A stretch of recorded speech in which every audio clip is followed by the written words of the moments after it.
যে সমস্ত স্টুডেন্টদের এরপর ধরো ইতিহাস পরীক্ষা আছে, তোমাদের ইতিহাস যে সাবজেক্টের যে এমসিকিউ ফুল মানে বইয়ের আর কি মোটামুটি কতগুলো মুস্তমিয় যেগুলো ইম্পর্টেন্ট, সেই ইম্পর্টেন্ট কোশ্চেনগুলো কিন্তু আমি আজকে তোমাদের সামনে তুলে ধরেছি। কিন্তু তার আগে বলে রাখি, আজ ঠিক দুপুর 12টা 4-এ আজ ঠিক দুপুর 12টা 4-এ তোমাদের জন্য একটা স্পেশাল কিন্তু ভিডিও আসতে চলেছে, যেখানে তোমাদের ইউনিট 1-এ চ্যাপ্টার নাম্বার 1 পর্যটকদের বিবরণের পরিপ্রেক্ষিতে ভারতের সমাজ এবং রাজনীতি, চ্যাপ্টার নাম্বার 2 ভক্তি এবং সুফি আন্দোলন, এবং চ্যাপ্টার 3 যেখানে বিজয়নগর, বাহুমণি ও বাংলা যে রয়েছে সেইখান থেকে বেশ স্পেশালভাবে কতগুলো মানে এমসিকিউ আমি কিন্তু আলোচনা করেছি। ওই ভিডিওটি কিন্তু দেখতে একেবারেই ভুলো না, মানে ওইখান থেকে তোমাদের কিন্তু অনেক অনেক কোশ্চেন আসার সম্ভাবনা আছে। আর আজকে যে ভিডিওটি করেছি তা আমি মোটামুটি পুরো বইটাকে কিছুটা হলেও কমপ্লিট করার চেষ্টা করেছি, তবে মেন মেন যে কোশ্চেনগুলো মানে ইম্পর্টেন্ট সেইগুলো তুলে ধরেছি। তো আমি কোনো 4টে করে অপশন দিচ্ছি না, কারণ ভিডিওটা অনেক বড় হয়ে যাবে বলে জাস্ট প্রশ্ন বলে তার উত্তরটি শুধু বলে দেবো। এইটাই থেকেই তোমরা এই উত্তরটি যদি করা থাকে তাহলে তোমরা এমসিকিউর শূন্যস্থান বলো, ম্যাচিং পূরণ বলো, তারপর তোমার ধরো এই যে কোশ্চেনগুলো রয়েছে অপশন দিয়ে সেগুলোই বলো, সবই কিন্তু পারবে। যাই হোক, যেগুলো ভেরি ভেরি ইম্পর্টেন্ট সেগুলো কিন্তু আমি আজকে তোমাদের সামনে তুলে ধরছি। তবে আরেকটা কথা বারবার বলছি, আজ 12টা 4-এর যে ভিডিওটি আসছে সেটা কিন্তু একেবারে দেখতে মিস করো না।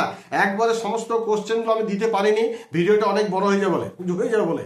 যাই হোক, তাহলে বেশি কথা না বাড়িয়ে মেন কথায় আসা যায়। দেখো, প্রথম কোশ্চেনটা হচ্ছে ইস্ট ইন্ডিয়া কোম্পানির দেওয়ানি লাভ কত খ্রিস্টাব্দে করেছিল?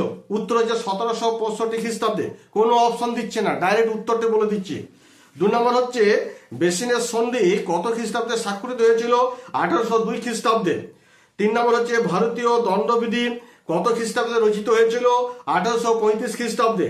4 নম্বর হচ্ছে রানীগঞ্জের প্রথম কয়লাখনি কত খ্রিস্টাব্দে আবিষ্কৃত হয়েছিল? সেটা হচ্ছে 1814 খ্রিস্টাব্দে। 5 নম্বর হচ্ছে সতীদাহ প্রথা কত সালে নিষিদ্ধ হয়? সেটা হচ্ছে 1829 খ্রিস্টাব্দে। 6 নম্বরটা হচ্ছে দেখো, সলবাইয়ের সন্ধি কত খ্রিস্টাব্দে স্বাক্ষরিত হয়? সেটা হচ্ছে 1761 খ্রিস্টাব্দে। 7 নম্বর হচ্ছে বক্সার যুদ্ধ কত খ্রিস্টাব্দে হয়েছিল? ভেরি ভেরি ইম্পর্টেন্ট, 1764 খ্রিস্টাব্দে।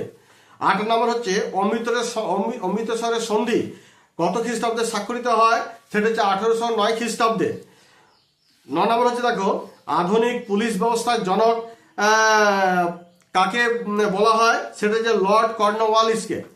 10 নম্বর হচ্ছে ভাস্কো দা গামা কত খ্রিস্টাব্দে কালিকট বন্দরে উপস্থিত হন? সেটা হচ্ছে 1498 খ্রিস্টাব্দে।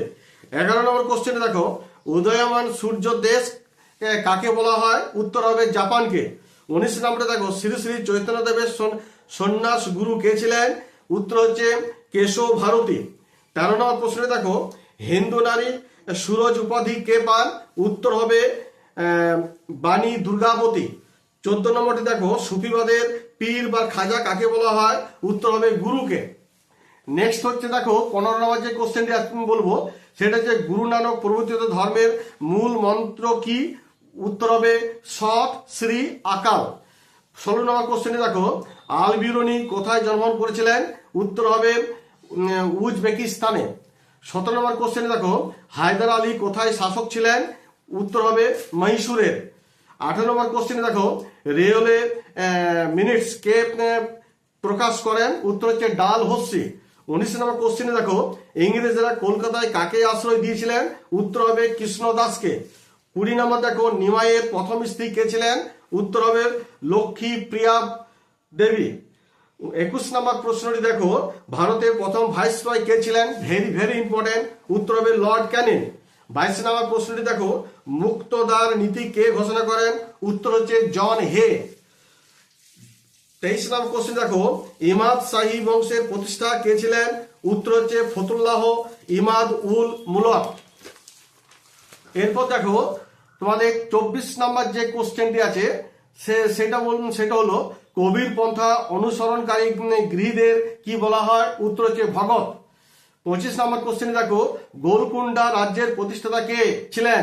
উত্তর হচ্ছে কুতুব শাহ। 26 নম্বর হচ্ছে বিসমার্ক কে ছিলেন? উত্তর হবে জার্মানি চ্যান্সেলর। 27 নম্বর কোশ্চেনে দেখো ইবন বতুতা কোন দেশের বাসিন্দা ছিলেন?